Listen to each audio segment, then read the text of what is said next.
Magandang gabi po, Luzon, Visayas at Mindanao. Nauwi sa engkwentro ang pagresponde ng pulisya sa pagpapaputok ng baril na isang lalaki sa San Jose del Monte, Bulacan. Sugatan ang tahanan ng BJMP na tumulong sa operasyon matapos madaplisan ng bala. Matapos ang tensyonadong putukan, ang suspect namataan din ng pulisya at nakatutok si Sandra Aguinaldo.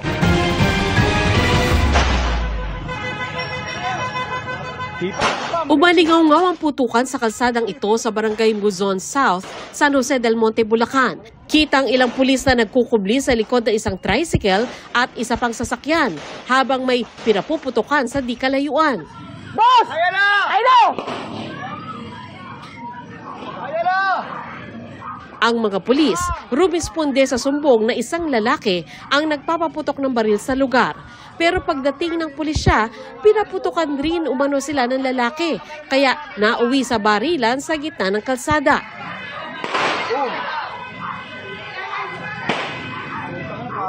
Maya-maya pa,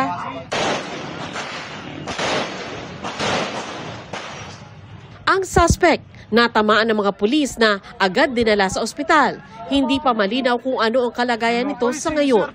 Nasugatan naman sa barila ng isang tauhan ng BJMP na tumulong sa mga pulis na rumisponde sa insidente. Para sa GMA Integrated News, Sandra Aguinaldo, nakatutok 24 oras.